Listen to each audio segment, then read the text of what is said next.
उसको याद नहीं करते। ये मनुष्य शरीर उस मालिक ने दया करके इसीलिए दिया है प्रेमियों कि हम सुबह शाम उसकी वंदना करें।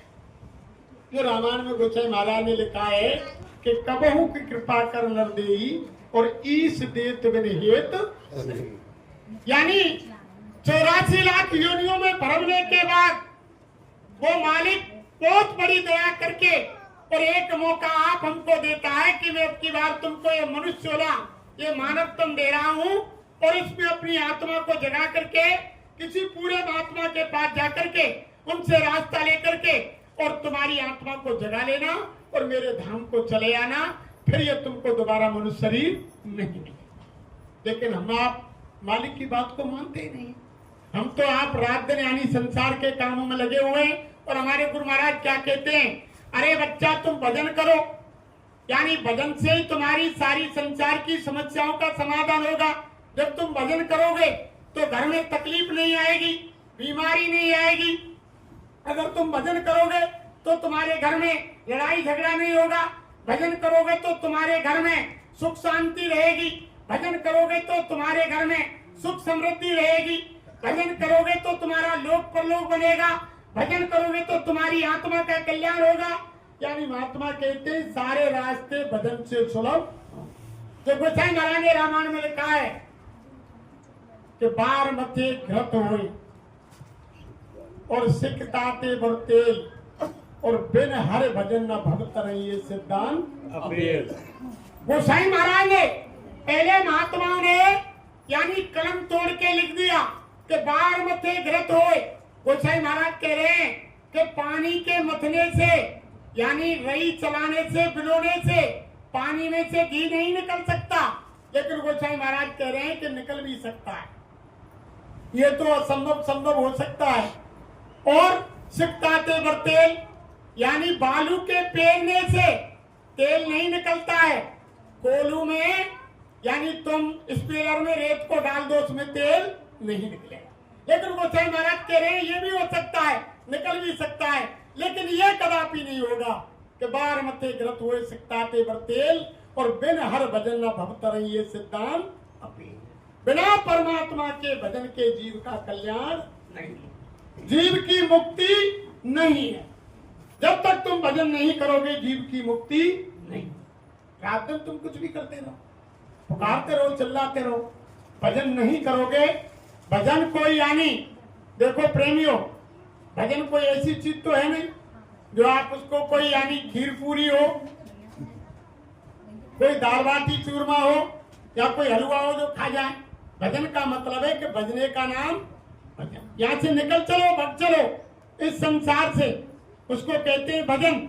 वो युक्ति महात्माओं से मिलेगी।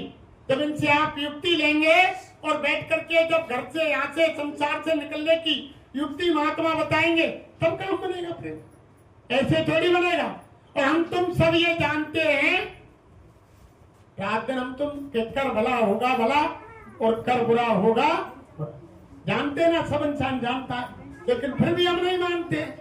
हर आदमी जानता है कि अगर हम किसी के साथ अच्छा करेंगे तो हमारे साथ में अच्छा होगा और हम किसी के साथ में बुरा करेंगे तो हमारे साथ में बुरा होगा। सीधी बात है। तभी तो महात्माओं ने लिख दिया कि जो तो को काटा बोए और ताए बोए तू फूल और तोय फूल के फूल है बाको है त्रिशूल। यानी जो तुम्हारे साथ में कोई यानी अन्याय गलती कर रहा है तुम उसके लिए यानी कांटा बो रहा है, तुम उसको फूल बो। भगवान महात्मा ये कहते हैं जो कांटे तुम्हारे लिए बो रहा है वो कांटे उसी के लिए हैं। जो खाई खोदता है, जो गड्ढा खोदता है वो स्वयं अपने लिए खोदता है, दूसरे के लिए नहीं खोदता, खुद के लिए करता है। जो यानी कोई बुरा कर्म कर रहा है वो स्वयं के लिए कर रहा है, वो दूसरे के लिए नहीं कर रहा है। तभी तो महात्माओं ने लिख दिया कि जाको रक्षक साइया और मार सके ना कोई और बाल ना बाको कर सके चाहे जगवेरी, चाहे संसार हो जाए वेरी, लेकिन जब मालिक का हाथ तुम्हारे सिर पर होगा और फिर क्या बात है उसमें। तभी तो महात्माओं ने कहा कि सिर पर गुरु को राखिए और चलिए यज्ञ माए और कहे कबीरता दास को तीन लोक भय नाय। कोई भय नहीं उसके लिए। जब गुरु हमारे साथ है तो फिर डरने की क्या बात है। और फिर गुरु का हमारा हाथ में हाथ है, फिर डरने की क्या बात है। फिर डरने की क्या बात है। भरोसा करो। और हम क्या कर रहे हैं, हम ठेकेदार बन रहे हैं। हम आप ठेकेदार बन रहे हैं संसार के, कि हम नहीं करेंगे तो ये काम खराब हो जाएगा, और हम ये नहीं करेंगे तो बच्चे भूखे मर जाएंगे। अरे रात दिन तुम पढ़ते हो, धर्मशास्त्रों को पढ़ते हो, भागवत में पढ़ते हो, रामायण में पढ़ते हो कि पहले प्रारब्ध बना और पीछे बना शरीर। पहले प्रारब्ध लिखा बना और पीछे बना शरीर। पहले सारा विधान लिख जाता है कि तुम्हारे यानी भाग में क्या है, उसको कोई मेटने वाला नहीं है। और सब धर्मशास्त्र कह रहे हैं कि तुमको तुम्हारे प्रारब्ध यानी प्रारब्ध से भाग से ना अधिक मिलेगा और ना यानी कम। जितना तुम्हारे भाग में लिखा है वो मिलेगा। लेकिन हम तुम रात दिन ये कर रहे हैं कि ज्यादा हो, वो मालिक तो उतना ही देगा। स्वयं महाराज ने बहुत बार कहानी सुनाई। एक बार स्वयं महाराज मंच से बोले, मोहली गांव में सत्संग हो रहा था। अब बच्चा देखो, एक बार शंकर भगवान महात्मा का वेश धर के आ गए और लोगों के खेत में यानी वो कटाई चल रही थी गेहूं की, चना की। अब उधर से आ गए तो एक पेड़ के नीचे जाकर बैठ गए। सब लोगों को आवाज लगाई, अरे बच्चा आओ, बच्चा आओ। सब जने महात्मा को देखकर आ गए, दंडवत किया, प्रणाम किया। अरे बाबा बताओ कैसे बुलाए। अरे बच्चा देखो, हम ये नाप तोल करने आए हैं कि किसके खेत में कितना होगा।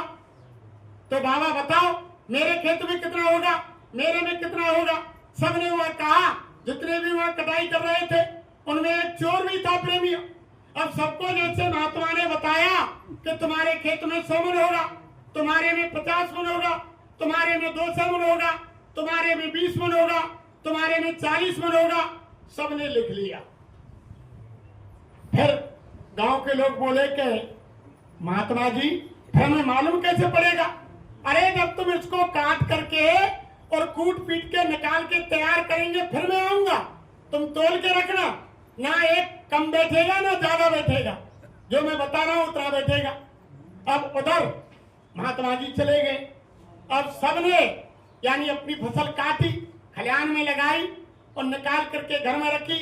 और चोर है का रोजाना मान के इतना तो महात्मा बता ही गए कि तुम्हारे खेत में यानी 20 मन होगा और 20 मन में और लाता हूँ और बढ़ाता हूँ। अब वो रोजाना रात को जाए, एक बोझ उसके खेत से, एक बोझ उसके खेत से रोजाना बांध के लाए।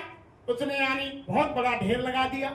और जब अंत में यानी नाद और भूसा अलग किया तो कोई 20 में नहीं बैठा। अब फिर महात्मा जी जब सब पूरे खिलान फ्री हो गए, महात्मा जी फिर आ गए। महात्मा जी आए, पेड़ के उसी पेड़ के नीचे जाकर बैठ गए। सब गांव वालों को आवाज लगाई। गांव वाले आ गए कि भैया बताओ, जो हमने कहा उतना ही हुआ। उन्होंने कहा किया महाराज, जितना तुमने बताया उतना ही हुआ। अब चोर खड़ा हुआ कि महाराज मेरे में कम हुआ। कि बताओ हमने कितना बताया, कि 20 मन बताया तो हुआ कितना, कि महाराज हुआ तो 20 मन ही। मान की फिर क्या कसर रही कि महाराज हम रात दिन देखो हमारे पैरों में कांटे लग गए और डंठलों से फट गए। हम रात दिन दूसरे के खेत से बोझा बांधते रहे और यह खिलान में इकट्ठा किया। जब शंकर भगवान जो महात्मा के वेश में थे उन्होंने भी बता दिया कि बच्चा देखो हमारे में सर के बाहर उड़ गए, हमारे भी पैर फट गए। कि बाबा तुमने क्या किया कि तुम उस खेत से बांध करके तुम्हारे खलिहान में रखते और हम तुम्हारे खलिहान से उठा करके उसी खेत में जाकर रखते। भाई देना तो उतना ही था, तुमने उधर से ढोआ और हम इधर से ले जाके डाल दिया। हमारी चांद के बाहर उड़ गए, हमारे भी पैर फट गए। तो मिलेगा प्रेमियों उतना ही जितना भाग। हमारे गुरु महाराज भी कहते थे, अरे बच्चा अगर तुम कहीं से बेईमानी करके ले भी आओगे और तुम्हारे घर में यानी 10,000 रुपया ईमानदारी के 20 नौन की कमाई के रखे हुए हैं और किसी के साथ तुमने छल कपट करके बेईमानी करके रिश्वत ले ली, कुछ भी कर लिया, तो ऐसा कोई यानी हारी बीमारी मौत मुकदमा ऐसा आएगा कि वे भी चले जाएंगे और जो तुम्हारे घर 20 नौन की कमाई के 10,000 रखे उनको भी साथ में लपेट कर ले जाएंगे।